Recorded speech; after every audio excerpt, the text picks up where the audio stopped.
عالم برزخ کی جنت، خواب میں برزخ کی سیر۔ بسم اللہ الرحمن الرحیم۔ شروع اللہ کے نام سے جو بڑا مہربان نہایت رحم کرنے والا ہے۔ محترم ناظرین، السلام علیکم۔ ناظرین، آج کی اس ویڈیو میں ہمارا موضوع ایک نیک انسان کا خواب، جس میں اس نے جنت کی سیر کی اور موت کے بعد اس کے ساتھ کیا ہوا۔ اس ویڈیو میں ہم آپ کو یہ بھی بتائیں گے کہ عالم برزخ میں لوگ کیسے رہتے ہیں اور ایک دوسرے کو کیسے پہچانتے ہیں۔ یہ واقعہ ایک چھوٹے سے گاؤں کا ہے۔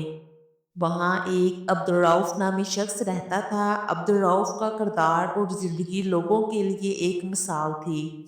وہ اللہ کے قریب رہنے کی کوشش کرتا، ہر لمحہ قرآن کی تلاوت میں مصروف رہتا، نماز کا پابند تھا اور اپنے گاؤں سے محبت کے طور پر جانا جاتا تھا۔ عبدالرؤف کی بیوی آمنہ تھی، ایک نیک خاتون تھی۔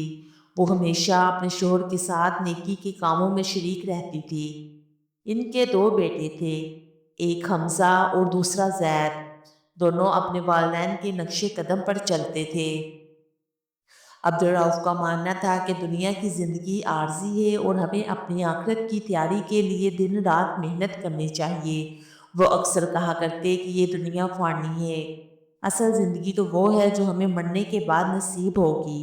اگر ہم یہاں اچھے اعمال کریں گے تو برزخ اور آخرت میں ہمیں جنت کی نعمتیں ملیں گی۔ ایک رات جب عبدالرؤف کام سے گھر آیا تو عشاء کی نماز پڑھ کر فوراً سو گیا۔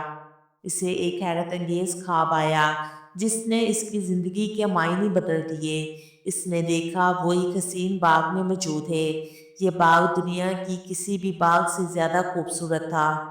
وہاں دودھ اور شہد کی نہریں بہہ رہی تھی، ہر طرف ہریالی تھی اور خوشبو سے فضا مہک رہی تھی۔ عبدالرؤف نے دیکھا کہ باغ میں سبز رنگ کے خوبصورت پرندے اڑ رہے ہیں، جن کے پروں سے روشنی نکل رہی تھی، اور پرندے ایک خاص زبان میں بات کر رہے تھے جسے عبدالرؤف سمجھ سکتا تھا۔ ایک پرندے نے اس کے قریب آیا اور کہنے لگا، عبدالرؤف، تم دنیا میں اللہ کے قریب رہنے کی کوشش کرتے رہے ہو، تمہارے نیک اعمال اللہ کے ہاں قبول ہو چکے ہیں۔ یہ جگہ برزخ کی جنت ہے، جہاں تمام نیک روحیں رہتی ہیں، انہیں سکون دیا جاتا ہے۔ پرندے نے بتایا کہ یہ جنت کا وہ حصہ ہے جو نیک روحوں کو قیامت تک آرام دینے کے لیے بنایا گیا ہے۔ یہاں کوئی غم یا پریشانی نہیں، بلکہ صرف سکون اور راحت ہے۔ عبدالرؤف نے دیکھا کہ باغ میں سفید لباس میں لوگ گھوم رہے ہیں، ان کے چہرے نور سے جگمگا رہے تھے۔ پرندے نے یہ بھی بتایا کہ برزخ میں نیک روحوں کو پرندوں کی شکل دی جاتی ہے جو جنت کے باغات میں رہتی ہے۔ یہ روحیں ایک دوسرے کو پہچانتی ہیں اور دنیاوی رشتوں کو یاد کر کے ایک دوسرے کو تسلی دیتے ہیں۔ برزخ میں روحیں دنیاوی وقت میں ایک جگہ قید سے آزاد ہوتی ہیں۔ ان کے لیے یہ ممکن ہوتا ہے کہ وہ جنت کے مختلف مقامات پر سیر کر سکیں اور ایک دوسرے سے ملاقات کریں۔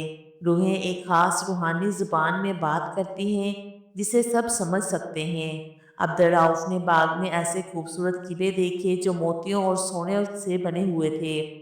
پرندوں نے بتایا کہ یہ قلعے ان کی روحوں کے لیے ہیں جنہوں نے اللہ کی راہ میں اپنی جان قربان کی۔ شہداء کی روحیں سبز پرندوں کی شکل میں جنت کے درختوں پر بسیرا کرتی ہیں اور اللہ کے عرش کے نیچے میں آرام کرتی ہیں۔ جب عبدالرؤف کی وفات ہوئی تو لوگ اس کے جنازے میں شریک ہوئے۔ لوگوں نے دیکھا کہ آسمان سے سبز پرندوں کا ایک جھومر آیا ہے اور اس کے جنازے کے گرد منڈلانے لگا۔ جب اسے قبر میں دفن کیا گیا تو لوگوں نے محسوس کیا کہ قبر سے خوشبو آ رہی ہے۔ عبدالرؤف کی قبر کی ایک جانب روشنی کا دروازہ کھل گیا، جس کے پیچھے وہی باغ تھا جو اس نے خواب میں دیکھا تھا، اور اسے جنت میں ایک خوبصورت مقام دیا گیا جو نور سے بنا تھا، جہاں کے درخت پر ایسے پھل تھے جو دنیا نے کبھی نہیں دیکھے۔ یہ واقعہ ہمیں یاد دلاتا ہے کہ دنیا فانی ہے، اصل زندگی تو وہ ہے جو مرنے کے بعد شروع ہوگی۔ ہمیں چاہیے کہ ہم اپنی آخرت کی تیاری کریں اور اللہ کی رضا کے لیے نیک اعمال کریں تاکہ ہمیں برزخ میں سکون اور جنت کی نعمتیں نصیب ہوں۔ آمین۔ محترم ناظرین، اگر آج کی ویڈیو اچھی لگی تو ویڈیو کو لائک، شیئر اور سبسکرائب کریں۔ جزاک اللہ۔